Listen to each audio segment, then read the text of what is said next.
Hey everyone, welcome back to the range. My name is Matt. You know what you do at the end of the year in December when you've got over 8 days worth of vacation left and you got to burn it because the company doesn't buy it back? You take half days when the sun is out, or at least it was, and it's over 50 degrees. You take a half day and we come out and do some shooting. Got a standard ammunition test for you today. This is from our friends at Pine Valley Munitions. This is the 167 grain expanding in .308 Winchester. We'll put him on the table. We can look at the close-ups and we'll talk about what we're gonna do today. We have 4 barrel lengths today. I probably should have bought the 5th one out so we had a gas gun in 22 inch, but we have a 12.5 inch SBR, a 16 inch semi-auto, a 16-inch bolt gun, and then our 22-inch bolt gun. We have our Pro Chrono Digital DLX for Deluxe at 10 to 12 feet. Get pretty good accurate readings there. Like I said, it's about 50 degrees outside and overcast today. We'll run these through our velocity ringer, check the accuracy probably at 100 and 200 yards because I have enough samples of these, and we'll shoot them in gel. Let's get into today's test. We'll start with our shortest barrel length, our 12.5 inch SBR from Palmetto State Armory. Got the JMac Customs LAF up front, lots of muzzle flash. Come on, Bessie. What's wrong with you? There we go. I've got to send this upper end to Palmetto State Armory. I think the barrel extension is a little off. I'm noticing a lot of wear on the bolt carrier on the lugs, and it's kind of hard to pull back sometimes. So we'll get that sent into Palmetto and figure out what's wrong with it.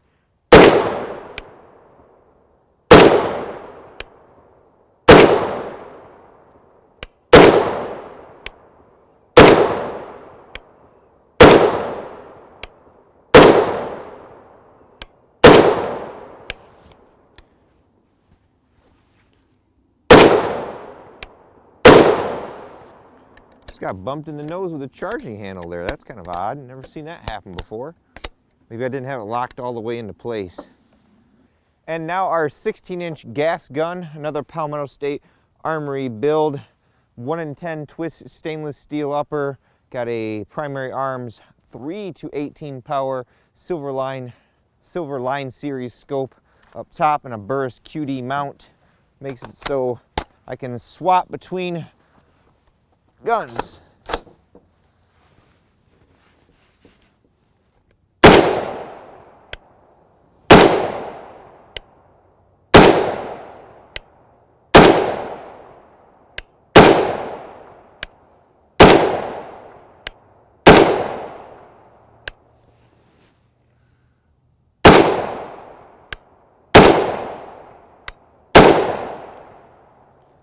Getting pretty good function, that's a good thing. Not too much muzzle flash, so you probably use a low flash suppressant or a flash suppressant powder so you're not getting all that muzzle flash like we saw on the Wolf stuff. And now our 16-inch bolt gun. This is a CZ USA 557 UCS Urban Counter Sniper. Has a 16-inch very, very heavy contour barrel on here. Feeds from a double stack 10 round proprietary magazine. Don't know why they didn't go with an SR25. Manners composite stock, carbon fiber, vortex scope up top.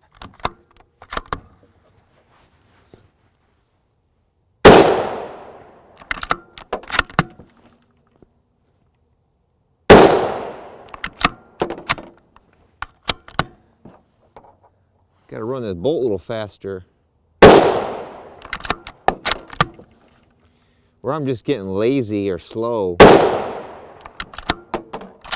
There we go. Probably not really designed for a left-hander shooting right hand or a left-hander.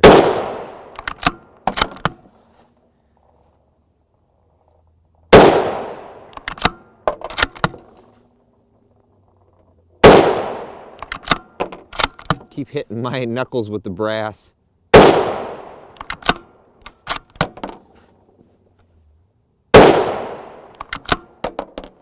And finally, our 22-inch TC compass, very budget friendly. I think I picked some of these up on rebate for like under $300. They have a threaded barrel. You got to watch out for the shoulder on those to actually have a squared off shoulder. They have very thin barrels, so if you do run a suppressor on here, always make sure that that sucker is aligned. They feed from a rotary magazine. It's supposed to be 5+1, but I can only ever get 4 in there really tight.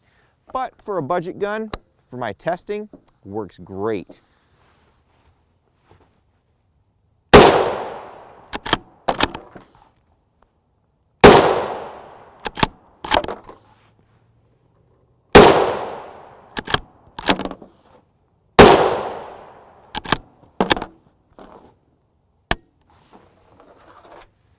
All right, a 1, a 2, come on, come on.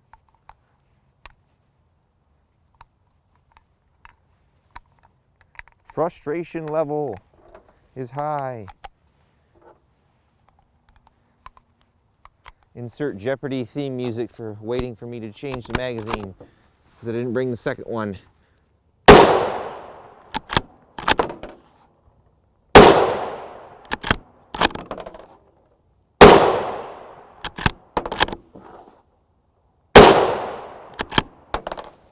Two more, folks, 2 more.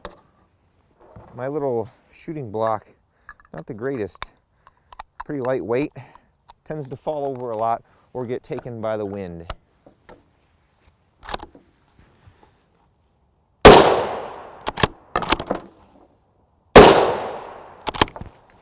And that's all she wrote, folks. Let's go check our accuracy now. This is our 167 grain expanding from Pine Valley at 200 yards with the 22-inch TC Compass 3x9 scope in our Caldwell lead sled.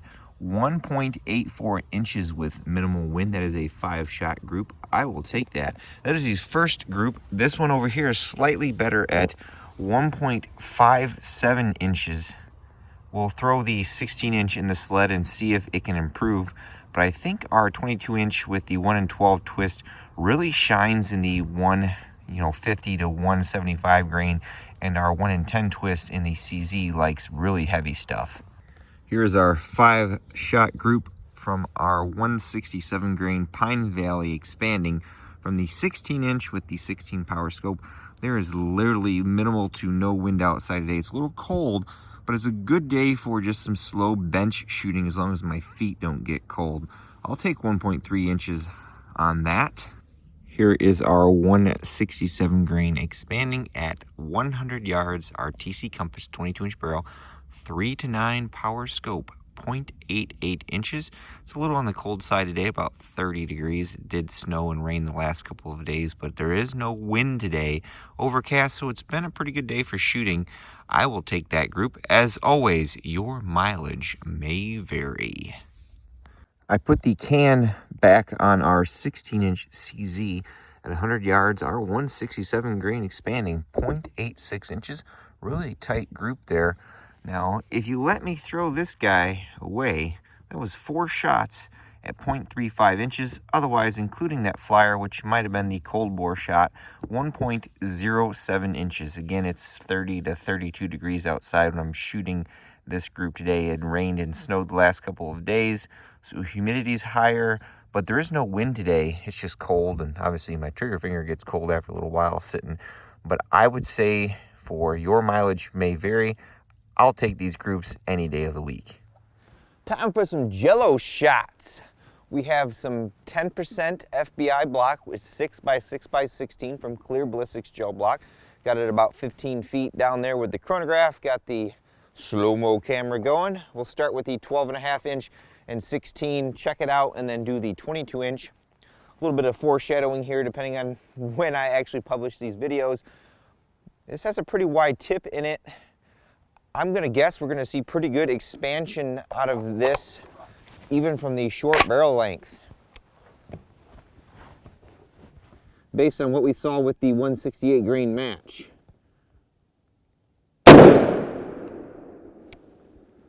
Pretty good velocity there. The amount of muzzle energy from the larger calibers like 308 have totally bent my little sheet metal backstop down there.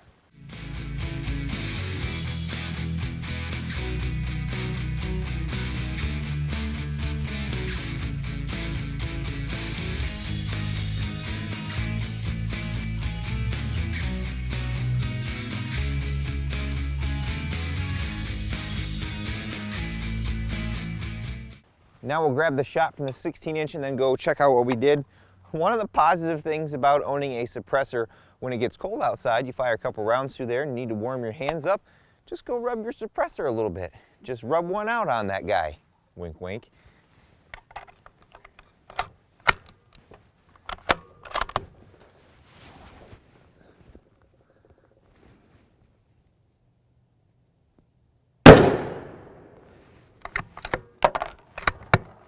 I'm gonna need a new backdrop after using these 308 rounds.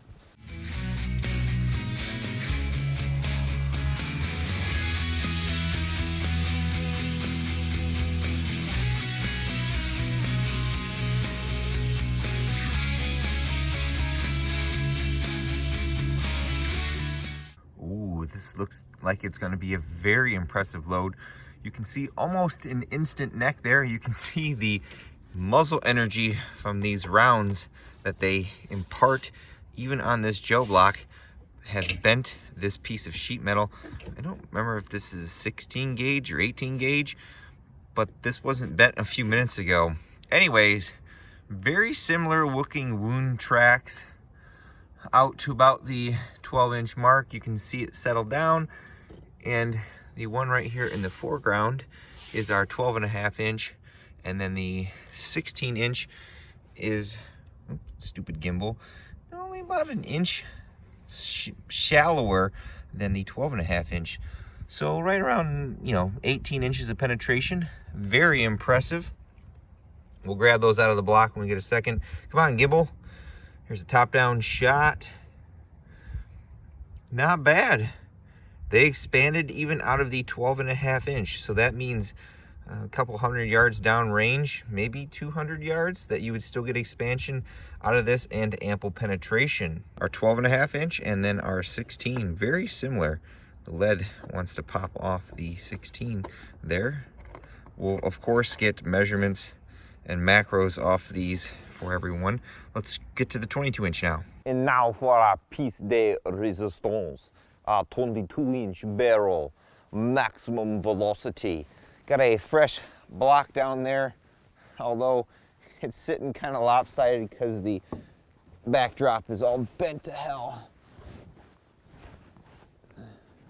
Put the sucker right in the middle of the block.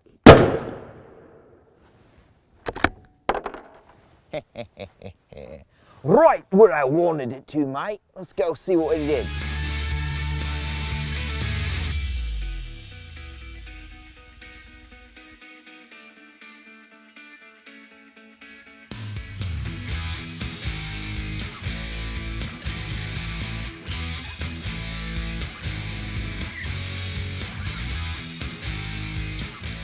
Here are our 22-inch results. Instant neck like the other two barrel lengths. Very long and pretty wide wound track. Again, these results are clear gel. Organic gel may show a difference. We may see if Andrew would want to test these in his organic gel. We got a little fragment there around the 12-inch mark. And right around to the 19-inch mark is our results. Very, very consistent, to say the least, with this Pine Valley Munitions expanding load. We'll get a top-down shot here. Here's the top-down results. Pretty wide, as you can see there. You'll have to forgive the wrinkles in these blocks. They are brand new. That's the only downside to the new ones, is unless you spend like an hour with a heat gun melting the outside, it's hard to get them to be completely smooth. I have a better result after melting them, getting a lot better face on them. But there's our bullet there. Just like the other two, very, very wide face on there. Most of that lead covers up the jacket so that it can contain those little petals there and not let them peel away. We will definitely get the macros off this so we can figure out which one was the largest. Maybe they're all three about the same. Well, folks, I would say that concludes another one of our standard ammunition tests out here at the range. We had good accuracy out to 200 yards with both our 16 and 22-inch barrel. Our ballistics gel results were pretty surprising. Normally, with a lot of different types of bullets, especially ones that expand or fragment, there's a velocity threshold, minimum that you need for that bullet to have any kind of effect. And even out of the 12.5 inch, we were able to get that. Pine Valley seems to be putting out some very interesting loads. We've got a 308 offering now. They've got their 9mm loading, and one of their claims to fame was the 75 grain gold dot. They've upped the velocities on their MK 262 Mod 1, so when we get production of that, we'll have to retest it in gel and see how that extra, I think 200 feet per second, is going to help us with bullet performance. As I prepare to give that send off and those closing statements, I'd like to take a moment to thank all those that help make these videos possible. Number one is my Patreon supporters. Number two is Pine Valley Munitions, who in full transparency provided us this ammunition to test to give you guys data on. And of course, number three is you all for watching. Until next time. Catch the range. Here, watch this stuff. I don't.